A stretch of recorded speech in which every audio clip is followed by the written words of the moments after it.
live demo. Tried to make that super, super dramatic. So, Max, if you want to start off the demo, I will stop talking. All right. Looks like we can see the screen. So yeah, real quick, we're going to be showing Forge. I think most of you probably know what Forge is, know all about it. But for anyone who doesn't, Forge is a map editor that we shipped originally in Halo 3. Been iterating on it ever since, making it cooler and better.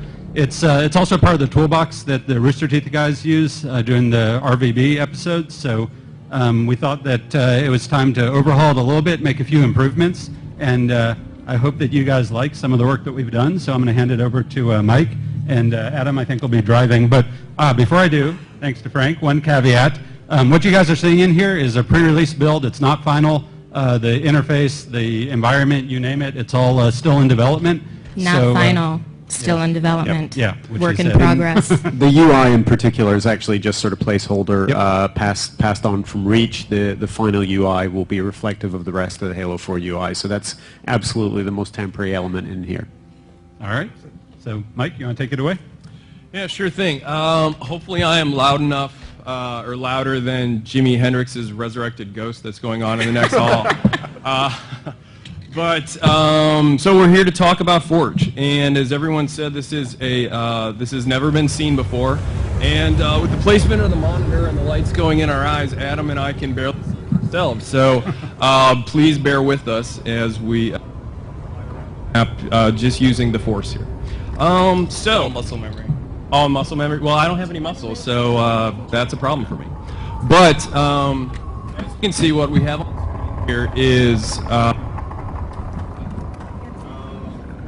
As you can see, we have the Ravine. Now, this is one of 3 Forge environments that are going to be shipping in Halo 4 on November 6th. And as you can see, Adam's flying around here. This is probably the most beautiful Forge environment that you've ever seen before. So we've taken a lot of care to create a really kind of beautiful space for you to play in. And we're really excited to see when we set you guys loose on it, what exactly you'll be creating. So we want to talk about a few of the improvements that we've made to Forge. So, and you know what? There's just happened to be a nice little garbage pile here that had nothing to do with my presentation, but we can talk about it anyway.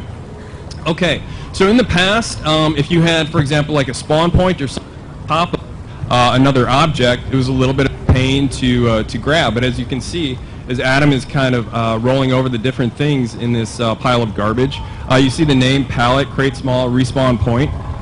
There's no guesswork in terms of what you're grabbing, so there's no trial and error. You'll be able to grab exactly what you want, because when you do and you put the crosshairs over it, the name will highlight and you will know exactly what you're picking up.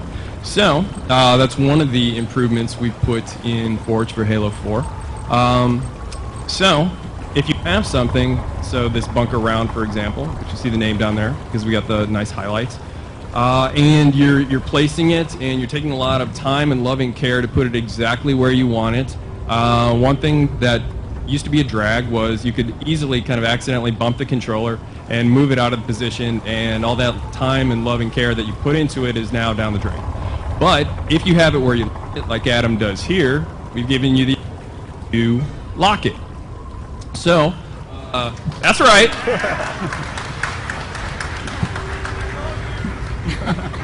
I love you more. So now we have this nice piece exactly where we want it. It's locked. It is going to stay there until the end of time, or when if Adam decides to unlock it and move it wherever he likes. So you see we have this half a bunker. I mean, who out there wants half a bunker? Hey, only that guy. You, out of here, security. Okay, no one wants half a bunker is the correct answer. So, if you have something that repeats, so like a road, a racetrack, we've seen a lot of cool racetracks and stuff like that in different course maps. If you have something that you want to repeat, now we've given you the ability to dupe it. So, Adam has, this guy loves duping. Okay, so Adam has duped the base, and he is getting it lined up, and sometimes it used to be a little bit of a pain to get things exactly lined up. If you bump the controller and then the axes were kind of screwed up. So you've spoken, we've listened, and we've created a magnet system. How do magnets work?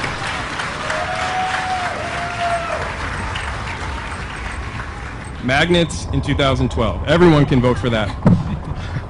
Okay, so if you enable magnets and you put two pieces together, like Adam's doing here, that bridge really easily magnetize. Jimi Hendrix is back. The pieces magnetize together, fit together seamlessly.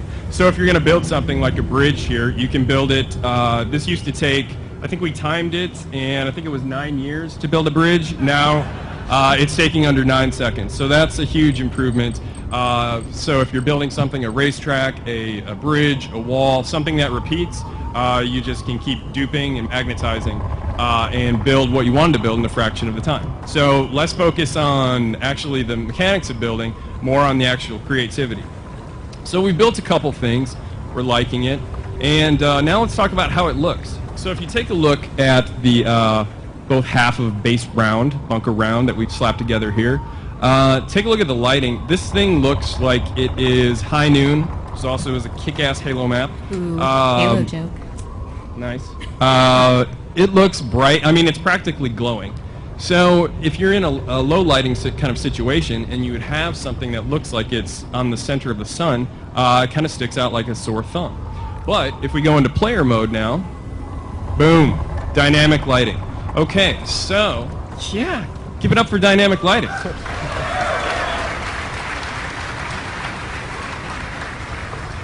All Forge objects now accept shadows from the environment or other Forge objects. And if you see, like down there where Adam just was, Forge objects also cast shadows on the environment. So that means anything you put down in Forge is going to be a lot more integrated with the environment. So we want to give you the ability to create things faster and more efficiently, but we also have taken a lot of time and care to make sure that whatever you create is going to be beautiful. Did you say what the lighting system is called? Because it kind of sort of has the most amazing name ever. It does. The name is so amazing that it's a trade secret, and I cannot talk about it lest I be killed by Max. It is a very long, multi-syllable lighting system that I personally am not smart enough to talk about. I know what it does, but the... It has the word probe in it. We'll just leave it at that. Yeah, let's just stay away from probe talk here. But it's really cool, and as you can see, it looks great. The one other thing I wanted to talk about before we move off of the beauty of Forge is take a look at this object here. So a lot of very talented artists have spent an awful lot of time to overhaul all the Forge objects. So you, the fan out there, are spending tons of time and effort into making these things with a lot of time and care, and we wanted to make sure that all the Forge objects look just as good or comparable with what are in MP and single player maps. So everything is going to be a lot more beautiful, easy, and efficient to make.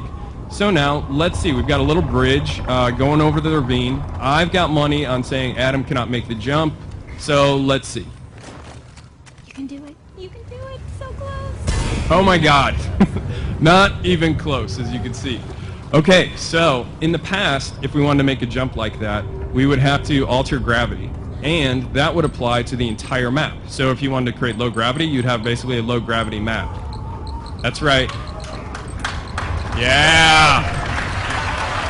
Yeah! I mean, you guys are so smart, I don't even need to tell you what's going on here. But for that one guy out there, yes, I'm talking about you, sir, who looks confused, let me just describe it. What Adam has done is laid down what's known as a player trait zone. What is a player trait zone? It's a player trait zone. Come on. The name describes it. In that little zone that he's made, which he scaled to just really the size of the bridge, you can affect the Spartan's traits. So let's say speed, jump size, or jump height rather, damage absorption, a lot of other things. And so now with that trait zone laid down, let's see if he can now make the jump. Oh yeah.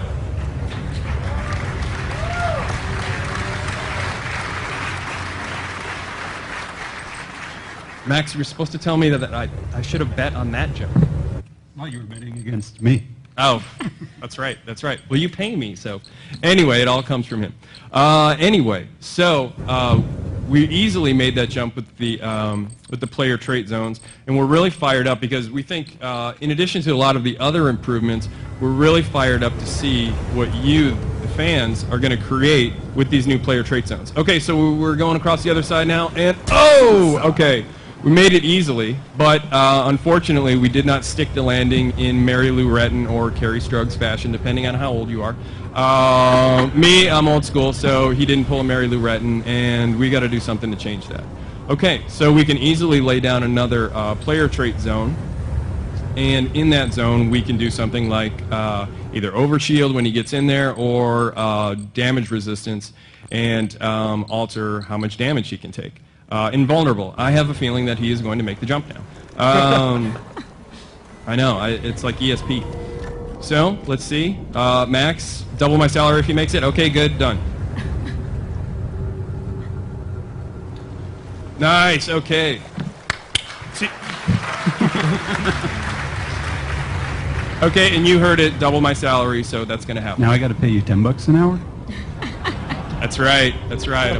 Welcome to the big times now. Okay, so those are just a couple things that we put into Forge for Halo 4, but we're really fired up to see what exactly you guys are going to be creating when we put these powers in your hands. Yeah, thank you, Mike. And we actually have something else related to this that we're going to be showing you all in just a little while after Kynan talks for a bit. So my next sentence may or may not be a hint at what that something later is, but in my opinion, it sure does look like you can make some awesome horse challenges on that map. Ooh, I wonder what's coming next. But Forge is only one of the modes coming in Halo 4, so we're going to talk a little bit about some of the multiplayer experiences that you will be having come November 6th. Oh, magical guys in the back, could you switch from video to whatever the other thing is? Laptop? All right. Thank you. Kynan?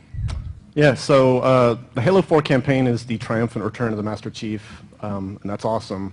But I'm pretty partial to multiplayer. Do we have any other multiplayer fans in here?